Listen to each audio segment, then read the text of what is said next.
से हम समझ सकते हैं कि इसका आरोग्य या इसकी शक्ति किस प्रकार है और इसके थॉट प्रोसेस किस प्रकार है। ये चंद्र और सूर्य के पोजीशन से हमको पता चलता है। मेडिकल साइंस और एस्ट्रोलॉजी की जब बात की जाती है तो इन दोनों में बहुत गहरा नाता है। और वहाँ कुछ पापग्रह हो, इनका कॉम्बिनेशन मिला के वो व्यक्ति कई बार बहुत ही आत्मघाती निधन, जिसे नामस्मरण कहते हैं, उसका रेगुलर प्रैक्टिस और दीर्घ श्वसन और प्राणायाम बहुत ही कारगर होता है। जी, जैसे आपने अभी जो एग्जाम्पल बताया, आपने जिस मंत्र का एग्जाम्पल बताया, तो उसमें एक तरीके से आप अपने श्वसन को ही कंट्रोल राइट, कर रहे हैं, तो absolutely. So that that helps.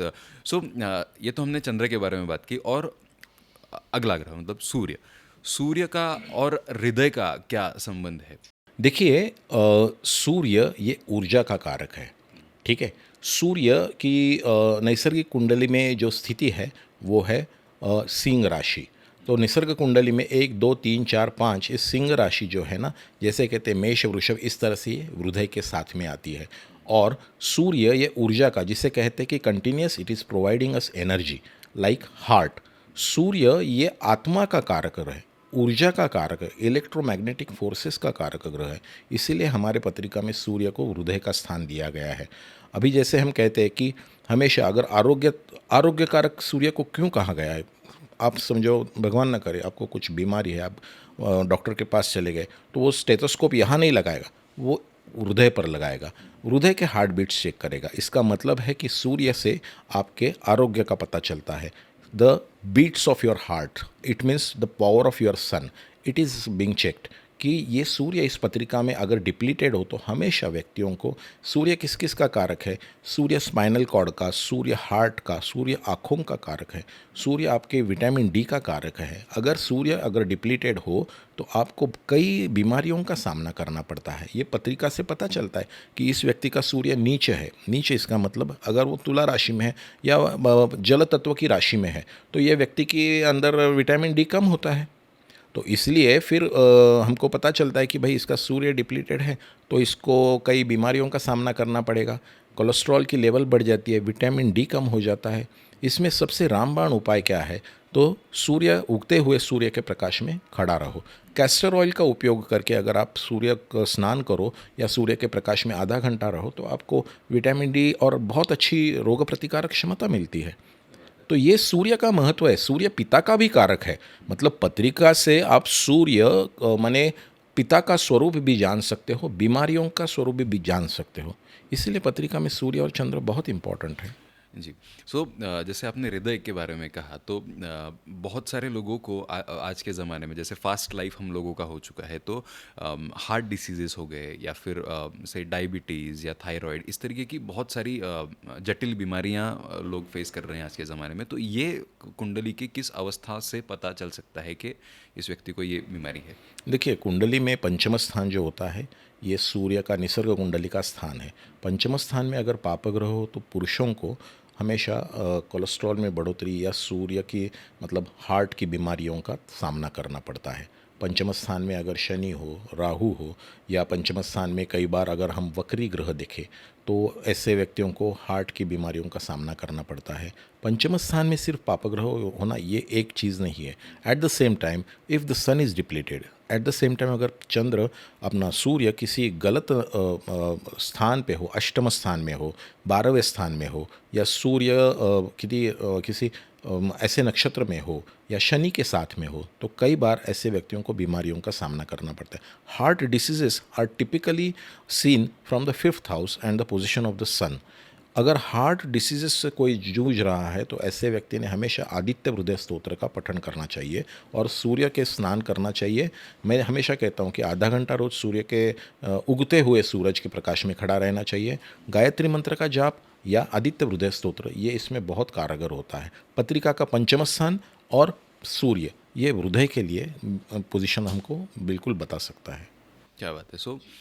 So ये हृदय के बारे में आपने बताया, तो जैसे सूर्य सूर्य प्रकाश में खड़ा रहना या उस सूर्य की ऊर्जा को अपने अंदर समा लेना, ये एक उपाय है। तो इसी का संबंध आपकी रोग प्रतिकारक शक्ति से भी होता है। बिल्कुल।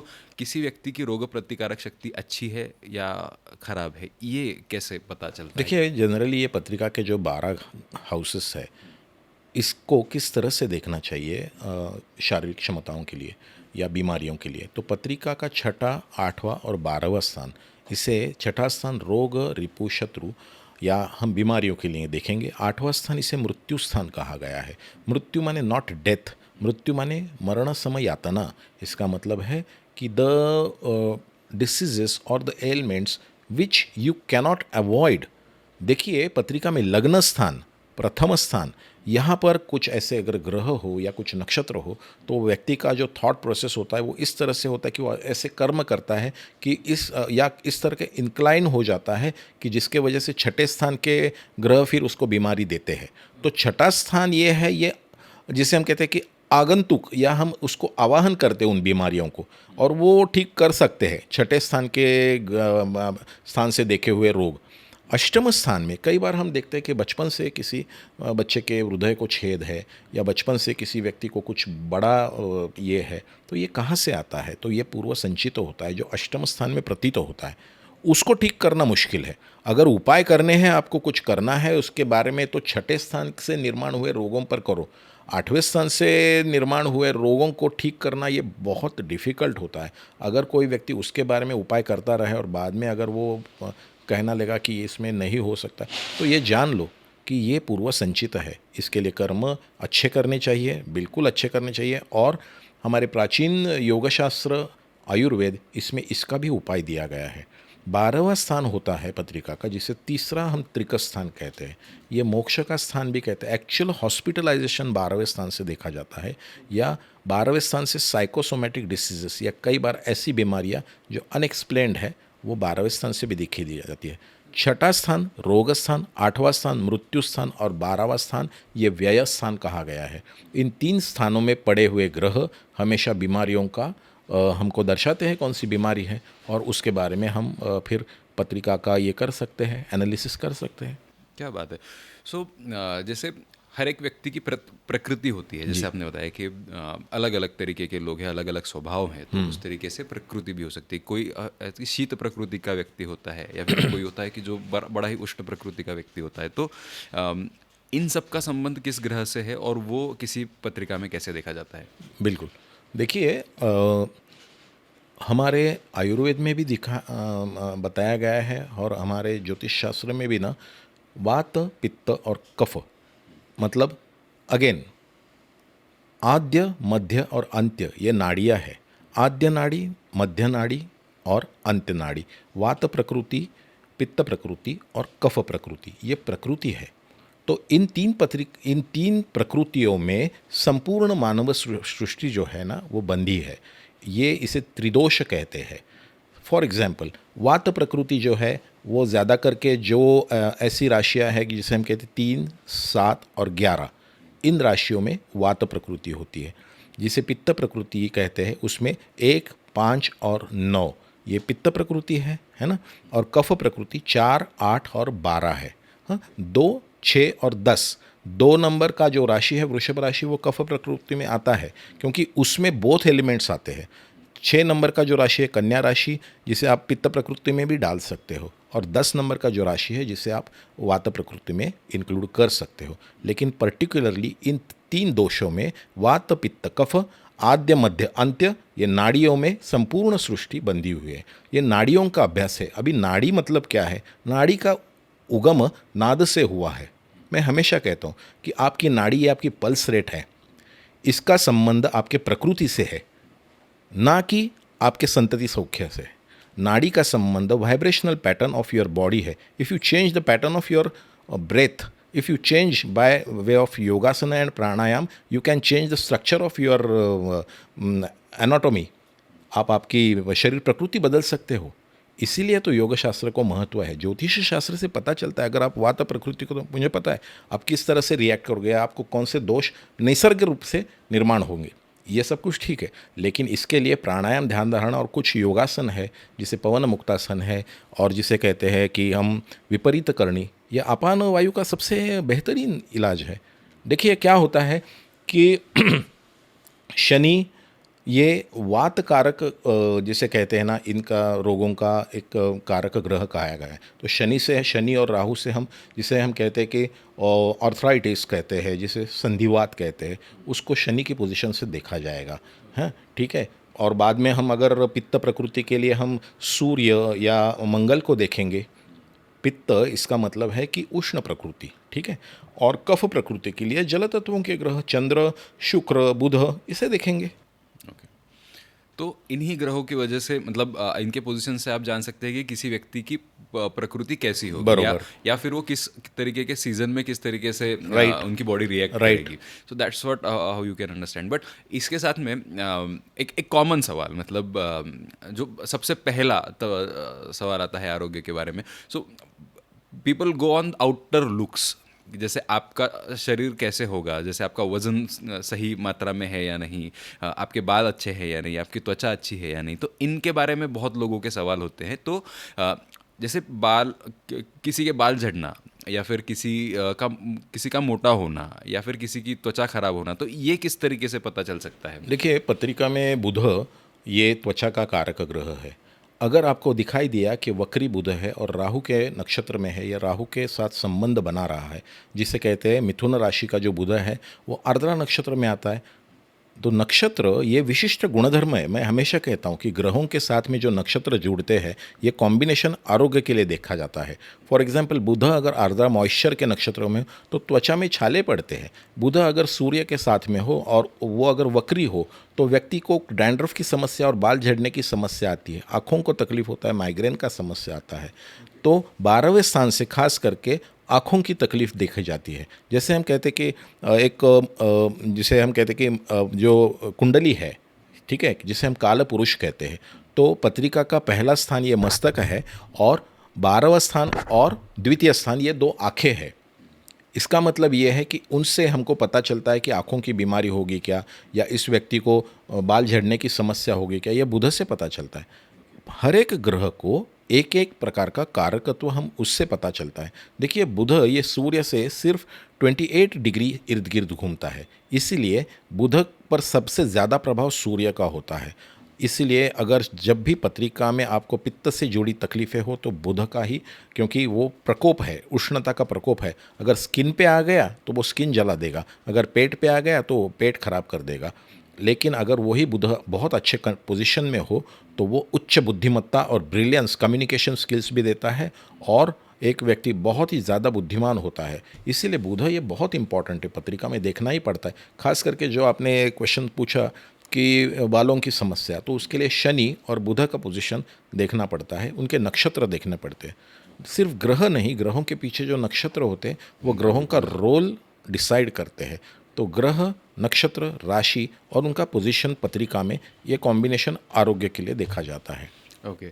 सो इसी के साथ मैं एक प्रैक्टिकल एग्जांपल भी जानना चाहूँगा कि ऐसा कोई आपने देखा हुआ कोई चार्ट होगा, कोई कुंडली होगी कि जिसमें ऊपर से तो व्यक्ति दिखने में दे आर लुकिंग गुड, कि भाई ये तो स्वस्थ व्यक्ति लगता है, लेकिन पत्रिका देख के पता चलता है कि इस व्यक्ति को कोई व्याधि है, या कि मतलब उनकी लाइफ में कुछ तो मेडिकल प्रॉब्लम चल रहे। तो ऐसा कोई एग्जांपल आप बता सकते हैं? 100%। देखिए, जब भी मेरे पास लोग आते हैं जन्म कुंडली में लाने के लिए, गुण मिलन के लिए, उसको मैं ज़्यादा महत्व देता नहीं। गुण मिलन ये वो ठीक है, देखना है तो देखो, लेकिन पत्रिका में उस व्यक्ति की शारीरिक क्षमताएं या उसकी फिजिकल जो एंड्योरेंस है उसका, वो चेक करना ज़रूरी होता है और वो पत्रिका से पता चलता है। या आगे होने वाले बीमारियों का भी पता चलता है। जैसे मैंने कहा, 6ठे स्थान से आप आगंतुक बीमारियों का ये करते हो और 8वें स्थान से इनबॉर्न डेफिशिएंसीज आपको पता चलता है। 12वें स्थान से साइकोसोमैटिक डिसीजेस भी पता चलता है। लग्न, आपके थॉट प्रोसेस और आपके विचार आरोग्य के प्रति क्या है वो भी पता चलता है। जैसे मैं कहता हूँ कि किसी पत्रिकाओं में जब आप देखते हो तो वृश्चिक राशि पर्टिकुलरली जो जल तत्व की राशि आती है, उसके अंदर वक्री नेपच्यून या वक्री शनि या इस तरह के ग्रह हो तो व्यक्ति को किडनी स्टोन की तकलीफ होती है। और हाँ, वृश्चिक राशि ये खास करके जल तत्व का राशि है जो मूत्राशय या किडनीज या जिसे गुह्येंद्रिय कहते, तो उस पर काम करती है। वो खास करके हमारे वाटर बोर्न डिसीज़ के लिए भी काम, वहाँ पर वक्री ग्रह हो, वक्री नेपच्यून हो ना, तो व्यक्ति को हमेशा किडनी स्टोन का सामना करना पड़ता है। अगर हम कहते हैं कि वक्री गुरु हो, पर्टिकुलरली गुरु, गुरु पत्रिका में अच्छा होना चाहिए। अगर गुरु वक्री दिखाई दिया ना तो समझ लेना कि ऐसे व्यक्ति को, और छठे स्थान में, आठवें स्थान में हो तो शुगर की बीमारियों का एक प्रकार का सामना करना पड़ता है। गुरु लीवर पर काम करता है, या गुरु की एनर्जी जो है ना, इसलिए देखी जाती है कि व्यक्ति का आरोग्य कैसा है। अगर गुरु खराब हो ना तो व्यक्ति को आरोग्य की 100% समस्याओं का सामना करना पड़ता है। अगर सूर्य डिप्लीटेड इसमें हो तो विटामिन डी और ये कम होता है, प्रतिकार शक्ति कम होता है, व्यक्ति को आँखों की बीमारी आ सकती है। ये खास करके, मतलब मैं ये हमेशा कहता हूँ कि पत्रिका के छठे, सातवें, आठवें इस स्थानों का अभ्यास आप आरोग्य के लिए ज़रूर करो। और लग्न स्थान, लग्न स्थान जिसका लग्न बहुत अच्छा है ना, लग्न इसका मतलब जिस वक्त आपका जन्म होता है तो पूर्व दिशा में जो राशि उदित होती है वो आपके संपूर्ण व्यक्तिमत्व, रोग प्रतिकारक क्षमता, ये प्रथम स्थान डिसाइड करती है। तो इसे लग्न इसीलिए कहा, इसे तनुस्थान कहा गया है। ये सूर्य की पूर्व दिशा है, ये आपका आरोग्य और आपका कॉन्फिडेंस दिखाती है। अगर लग्न स्थान में आप, फॉर एग्जाम्पल, लग्न स्थान में वृषभ राशि हो, उसका अधिपति शुक्र हो गया, वो शुक्र अगर अच्छे पोजीशन में है तो ज़िंदगी भर अच्छा लाइफ मिलेगा, आपको अधिकार मिलेगा। अगर वो शुक्र छठे या आठवें स्थान में पड़ा हो तो आपको हमेशा आरोग्य से जूझना पड़ेगा। कई पत्रिकाओं में मैंने इस तरह से भी देखा है कि लग्नेश और अष्टमेश, लग्न स्थान और आठवां स्थान, इनका संबंध होने से आयुर मर्यादा पर भी आप भाष्य कर सकते हो कि आयुर मर्यादा पर उसका असर ज़रूर पड़ता है। लग्न स्थान और छठे स्थान का संबंध आरोग्य से होता है। लग्न स्थान का अधिपति, छठे स्थान का अधिपति, जिसे लग्नेश और षष्ठेश एक दूसरे से अगर संबंध रखते हो तो आरोग्य की समस्या आती है। लग्नेश और अष्टमेश एक दूसरे से संबंधित हो तो सर्जरी या एक्सीडेंटल योग भी आते हैं।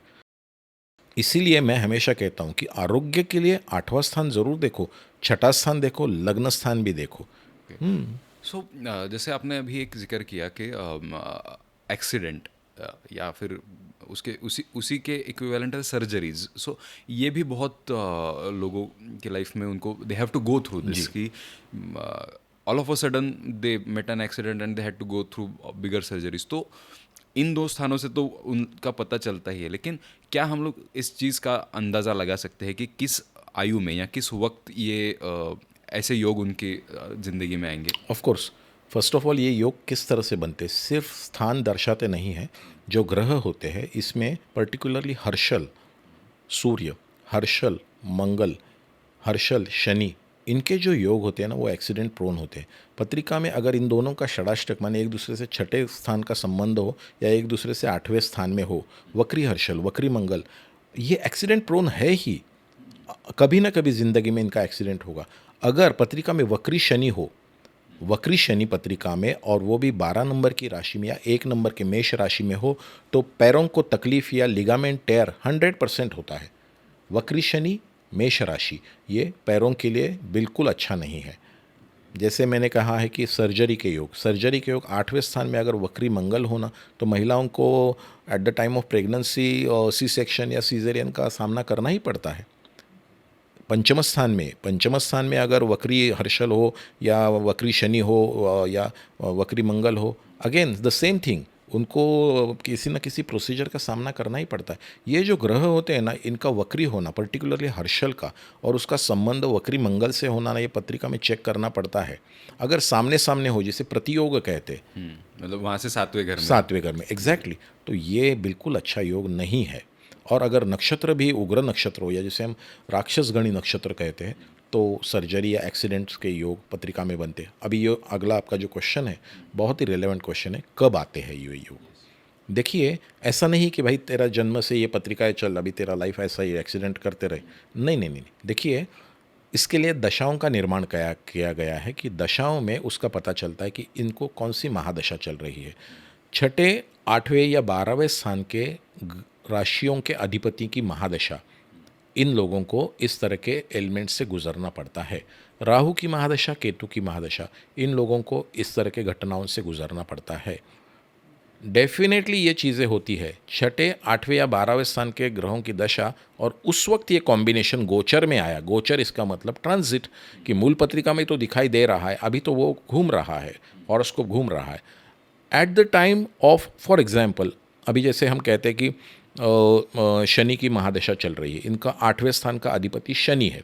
तो उन 19 सालों में जब शनि 8वें स्थान से गुजर रहा है, उन दशा के दौरान शनि 8वें स्थान से गुजर रहा है और उस दौरान 2.5 साल वो वहाँ पर है, उस दौरान अगर वक्री हर्षल और वक्री मंगल एक दूसरे के सामने आए या उस पर से गुजर जाए तो ये मेजर एक्सीडेंट का कंडीशन होता है।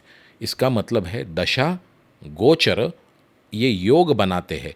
एक्सीडेंट या सर्जरी ये घटना नहीं है, ये योग है, ये योग टाइमिंग जिसे कहते हैं। तो इसका कैलकुलेशन करना बहुत ज़रूरी होता है। तो एक उदाहरण जैसे आपने ये बताया कि अगर शनि की महादशा चल रही है और उस 8वें घर से मतलब 8वें घर में जो राशि है उसमें से अगर शनि का ट्रांजिट चल रहा है तो उतना जो टाइम है उस टाइम पे ये सब का आपको ध्यान रखना है। एम आई राइट? प्रोवाइडेड उस पत्रिका में शनि क्या रोल प्ले कर रहा है। ओके। देखिए, उस पत्रिका के लिए अकारक ग्रह शनि है। समझो पत्रिका चंद्र की या सूर्य की है, समझो कर्क राशि की या सिंह राशि की है, तो डेफिनेटली शनि का भ्रमण अच्छा नहीं जाएगा 8वें स्थान से गुजरने वाला शनि, क्योंकि उस पत्रिका अकारक ग्रह हो गया। यही अगर वृषभ लग्न हो या दूसरा कोई तुला हो, इसके लिए जैसे शनि राजयोग कारक ग्रह बनता है, 8वें स्थान में आने से वो उन्नति देगा, फुल लाइफ देगा, उसको स्पिरिचुअलिटी में लेके जाएगा। मैं कहता हूं कि पत्रिका का संपूर्ण अभ्यास करो कि उसका तत्व क्या है, उसके लिए कौन से कारक ग्रह है, किसकी महादशा चल रही है। अगर रोगों का ये सवाल है तो 6, 8वें, 12वें स्थान का अधिपति या उस स्थान के राशियों का अधिपति इस तरह से कहेंगे, और उस स्थान से गुजरने वाले प्लैनेटरी मूवमेंट, दशा और गोचर, इसका कॉम्बिनेशन और एक्चुअली ग्रहों की पोजीशंस, इन तीनों का जो समीकरण है वो घटना घटित करता है। तो सर जैसे आपने कहा कि ये आपकी कुंडली है और ये चक्र घूमते रहने वाला है, सो ये सारी चीज़ें आपकी लाइफ में ऑन एंड ऑन होती रहेंगी, तो इसमें से आपको एस्केप नहीं है। सो एस्केप नहीं है, you have to go through this. तो इसको फेस कैसे किया जाए या इसके लिए एक्सेप्टेंस अपने अंदर कैसे बढ़ाया जाए, तो इसके लिए क्या उपाय हो सकते हैं? फर्स्ट ऑफ ऑल किसी भी चीज़ का एक्सेप्टेंस ज़रूरी होता है लाइफ में। जैसे मैंने कहा कि इसको समझना चाहिए। मैंने देखा है आजकल के ज़माने में जब भी बीमारियाँ आती है या लॉन्ग टर्म एक के पीछे दूसरा, तीसरे के पीछे तीसरा, ऐसी घटनाएं लोगों के लाइफ में घटना शुरू होती है, तो गलत गलत तरीके लोग इस्तेमाल करते हैं। मैं किसी के बारे में बात नहीं करना चाहता हूँ, लेकिन गलत जगह जाते हैं, बेशुमार पैसा खर्च करते हैं, कई बार गलत डॉक्टरों के पास जाते हैं या गलत ट्रीटमेंट्स लेते हैं। हर एक प्रोफेशन में अच्छा या बुरा इस तरह से लोग होते हैं। इस दशाओं में जो हमको भुगतना पड़ता है, उस दशाओं में हम गलत तरीकों का इस्तेमाल करते हैं। फर्स्ट ऑफ ऑल इसका जानना कि ये कब तक है, ये क्या है, ये बहुत इम्पॉर्टेंट है। इसीलिए ज्योतिष शास्त्र एक महत्वपूर्ण भूमिका बजाता है इसमें, कि ज्योतिष शास्त्र वो बता सकता है कि which is beyond medical sciences. With due respect to medical sciences, I actually respect it, but ज्योतिष शास्त्र ये इससे परे है। ज्योतिष शास्त्र पंच महाभूतों का अभ्यास है। कई चीज़ें ऐसी हैं कि जो मेडिकल साइंस अब तक एक्सप्लेन नहीं कर पाया। तो फर्स्ट उपाय ये है कि you should know when and how and where I should go, and इसका ये समीकरण कब ख़त्म होने वाला है, क्योंकि सब घटनाओं को, सब परिस्थितियों को एक काल बंधन है। नॉट नेसेसरी कि through out your life you will go through, क्योंकि कुछ लोगों को ज़िंदगी भर इससे गुजरना पड़ता है। मैं ये कहता हूँ क्यों गुजरना पड़ता है, क्योंकि आप रॉन्ग स्टेप्स करते जाते हो। पत्रिका ये आपका भविष्य नहीं है, पत्रिका ये मार्गदर्शन है। आपने अच्छे स्टेप्स लेके उस कालखंड में अगर अच्छे कर्म किए तो अगले आने वाले दशाओं में आप पिछला हिसाब चुकता नहीं करते बैठते हो, you go to the new horizons. ये दशाओं का खेल है, इसको जानना सबसे पहला उपाय है। सेकेंडली, इसमें जैसे मैंने आपको अभी कहा है कि इसमें इन बीमारियां कहो या इन घटनाओं में आपका ब्रेथ पैटर्न, आपका वाइब्रेशन, इसके ऊपर ध्यान देके उसके ऊपर काम करने की ज़रूरत है। हम सब लोग इन 3 दोषों से बंधे हुए हैं। इसीलिए मैं कहता हूँ इनका उपाय, नाड़ी का उपाय जिससे कि हम कहते हैं वात, पित्त और कफ, इसके ऊपर योग साधना और प्राणायाम और दीर्घ श्वसन, इससे आप बिल्कुल इसमें बदलाव ला सकते हो, या जिसे हम कहते हैं ना, लय ला सकते हो। लय लाना, इसका मतलब मंत्रोच्चारण इस प्रकार करना है जिसे हम कहते हैं नामस्मरण। इसका करने से आपकी लय सुधार सकती है। लय खराब हो गई तो प्रलय आ गया। लय जब जुड़ गई तो संगीत आ गया। मैं हमेशा कहता हूँ इस सृष्टि ब्रह्मांड में संगीत है, उसको समझो। ओंकार, ये ओंकार से ये सब सृष्टि का निर्माण हुआ है। आपके अंदर भी ओंकार है, आप उससे जानो तो सही। आप जब अंदर जाते हो तो वो है आपका inhaling, that is called as you are working on your sun. when you are exhaling, you are giving emotions and feelings and reactions, that is your moon. इसके बीच में जो पॉज आता है ना, उसके ऊपर काम करो, यही अध्यात्म है और यही इस सृष्टि को जानना है। ओमकार का सिर्फ उच्चारण करने से भी आपकी लय सुधर सकती है। प्राणायाम और ध्यान धारणा करो, ये दूसरा उपाय है। तीसरा तीसरा और महत्वपूर्ण उपाय, अगर आपको सैटर्न से जुड़ी हुई कुछ चीज़ें हैं या आपको, जैसे मैंने कहा, वात प्रकृति की कुछ बीमारियां हो गई है या कुछ चीज़ें हो रही है, तो इस दौरान आपने हनुमान चालीसा या वायु तत्व का अभ्यास करना चाहिए। इस दौरान तेल वर्ज्य करना चाहिए, इसका मतलब तेल अर्पण करना चाहिए। इस दौरान आपने विशिष्ट प्राणायाम और योगासन करना चाहिए। अगर आपको पित्त की बीमारियां हो, for example what you can say like पित्ताशय में स्टोन हो गया या डाइजेशन सिस्टम का कुछ समस्या आ गया है, तो आपने सूर्य साधना करनी चाहिए। सुबह सूर्य को जल दे के आपने सूर्य नमस्कार करना चाहिए, एक्सरसाइजेस करनी चाहिए, आपका सूर्य बलवान करना चाहिए। ये इसके उपाय। अगर चंद्र खराब हो, आपको अगर किडनी के कुछ बीमारियां या वाटरबोर्न डिसीजेस हो गई हो, तो आपने हमेशा अपने आहार में दोपहर के वक्त आपने, जिसे आप कहते हैं कि छाछ का इस्तेमाल करना चाहिए, उसमें आपने कोरिएंडर का इस्तेमाल करना चाहिए और हो सके तो जिसे हम कहते हैं कर्ड और राइस खाना चाहिए। शीत कर्ड में, प्रकृति के। हाँ, कर्ड में खास करके नहीं। देखिए क्या होता है कि जल तत्व से उत्पन्न होने वाली बीमारी जो किडनी पर असर करती है, उसके लिए छाछ इंपॉर्टेंट है। Right, sir. हाँ, एंड कोरिएंडर इंपॉर्टेंट है। और पित्त से उत्पन्न होने वाली बीमारी जो अगेन डाइजेशन सिस्टम से जुड़ी होती है, इसके लिए कर्ड एंड राइस इंपॉर्टेंट है। कर्ड में वो एक प्रकार का इंग्रेडिएंट है। अच्छे अच्छे जिनको पेट की बीमारियां हैं, कर्ड और राइस दोपहर में खाने से उनको वो बीमारियां से निजात पाते हैं, क्योंकि कर्ड से एक्चुअली ऐसे स्त्राव को भी चालना मिलती है, जिसे आप कहते हैं सेरोटोनिन या डोपामाइन, इनको उत्तेजना भी मिलती है। आपका व्यक्तिमत्व भी निखर के आता है और आप पेट की बीमारियों से इजीली जूझ सकते हो। जैसे मैंने कहा, Pawanmuktasana one of the finest asanas, इसको आप नियमित रूप से करो। उससे जाना है, चलो जाएंगे, लेकिन उसका सामना हम पॉजिटिवली करेंगे और इजीली उसमें से बाहर आ सकते हो। यही योग शास्त्र का यश है, यही ज्योतिष शास्त्र का यश है, आयुर्वेद का यश है। मैं कहता हूँ ना, भारत ने ये जो विद्याएं दी है सृष्टि को, ये अमूल्य है, अमृत है। लेकिन हम लोग क्या करते हैं कि परदेशी चीज़ों का इस्तेमाल करना या उन पर निर्भर रहना है तो रहो, ये मॉडर्न एज है, लेकिन अपनी संस्कृति मत भूलो। जी, दैट्स इट। एग्जैक्टली। सो सारी चीज़ों का मूल आपके ही अंदर है। जैसे आपने कुछ बातें बताई कि आपको अपने श्वसन को नियंत्रित करना है। Exactly. उसके बाद आपकी जो कुंडली है वो एक मार्गदर्शन है। इसका आधार लेके आपको कब क्या करना है, इसका सही वक्त पे सही तरीके से डिसीजन लेना है। That same thing I again say that being at the right place with the right person at the right moment is more Absolutely important. right. सो इन सभी चीज़ों को बैलेंस करके आपके जो हेल्थ इश्यूज हैं उससे एस्केप तो नहीं कर सकते, लेकिन at least you can get aligned with them and you can get a power to face them and to go through that bad phase, Yes, और even overcome them. You can overcome them. Yes. Exactly. So इन्हीं सारी चीज़ों के ऊपर बहुत सारे सवाल हैं, क्योंकि मनुष्य मतलब आपके जन्म से लेके आपकी मृत्यु तक आपका शरीर, आपका मन आपके साथ में होता है, तो इनका मानसिक और शारीरिक आरोग्य आपके जन्म से लेके आपकी मृत्यु तक आपके साथ में होगा। सो इससे जुड़े और भी कई सारे सवाल हैं जिसके बारे में हम आने वाले एपिसोड्स में ज्योतिष भास्कर सुशील कोराड सर से पूछने वाले हैं। तब तक के लिए आपके भी अगर आपकी तबीयत से रिलेटेड, आपके हेल्थ से रिलेटेड कुछ सवाल हैं, आपकी कुंडली से रिलेटेड कुछ सवाल हैं, तो हम तक ज़रूर पहुंचाइए। You have all the details in the description of the channel. ज़रूर देखिए। And thank you so much sir for guiding us with all these insights. अगले एपिसोड में और बहुत सारे सवालों पे चर्चा होगी। Sure. Thank you so much sir, thank you so much.